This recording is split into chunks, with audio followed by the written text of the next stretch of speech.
Ever feel like when you're online, you're kind of trapped? Like you only get to see what the big tech companies want you to see. Yeah, yeah, I know what you mean. It's like we're navigating a maze, but they're holding all the maps, right? And not just the maps, they've got their hands on all the data too, which is kind of the point of this whole deep dive, right? Right. And it's not just frustrating for us regular users. It has a real impact on innovation, right? Absolutely. I mean, think about it. When a handful of companies control the majority of data, it stifles competition and limits what we can actually DO with all the information out there. Exactly. It's like we're stuck in the slow lane while the internet's zooming ahead.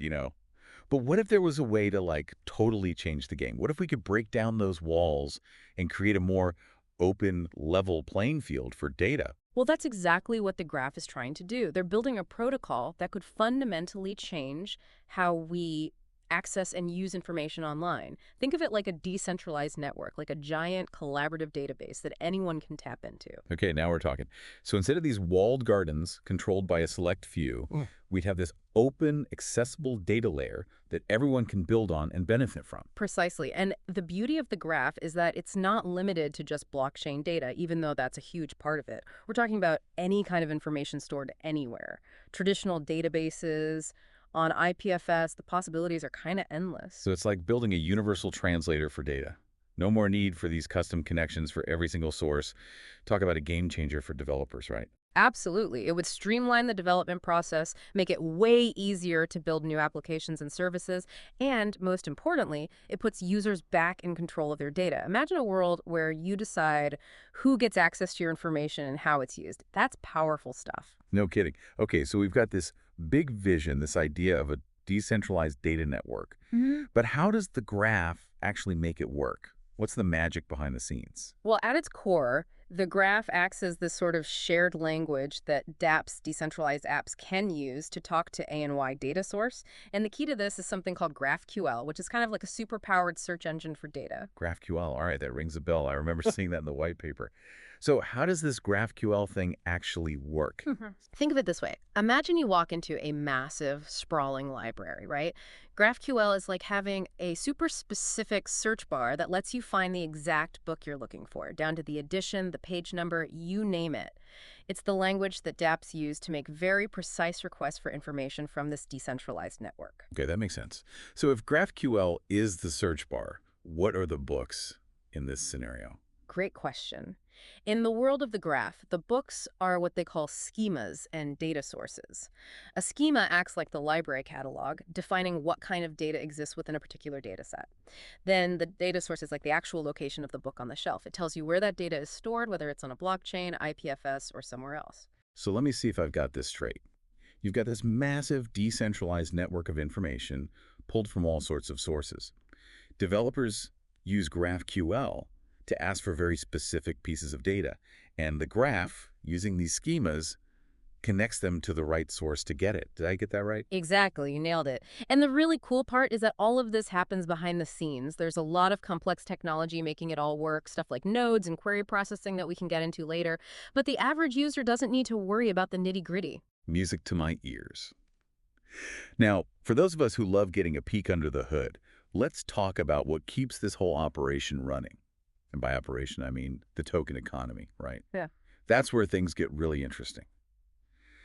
All right, so we're back, and we're really starting to dig into the nuts and bolts of the graph. Before the break, we were talking about how this whole system actually, functions. Right, the tech behind it. Exactly. But now let's talk about incentives, because it's one thing to have this revolutionary idea, this vision for a decentralized data network. Right. But how do you actually get people to buy in? How do you make sure the information stays accurate and the whole system runs smoothly? Yeah, you need a way to reward good behavior to make it worthwhile for people to contribute to the network. And that's where the token economy comes in. Okay, now we're getting to the good stuff. So tell me more about this token economy. What's the incentive structure like? Well, at the heart of it all is the Graph's native token, aptly named Graph Token. And basically, this token is used to reward what they call nodes for doing their job well. Nodes. Okay, remind me, what are nodes again? Right, so nodes, you can think of them as like the keepers of the data. They're responsible for storing and indexing information and then processing those super specific GraphQL queries we were talking about. Right, the library analogy. Exactly. So when a node does a good job, meaning they provide accurate data and process requests, quickly they're rewarded with these graph tokens. Ah, okay. So it's like a built-in incentive for them to make sure the data is high quality. Precisely. The more accurate and efficient they are, the more tokens they earn. Makes sense. Now, what about the people who hold these graph tokens? What role do they play in this whole ecosystem? Well, holding graph tokens isn't just about potential investment. It's about having a say in how the network evolves. Oh, interesting. Yeah. Token holders get voting rights. They can participate in governing the system, making decisions about things like technical upgrades or how resources are allocated. Wow, so it's like a decentralized democracy, but for data. I love that. Yeah.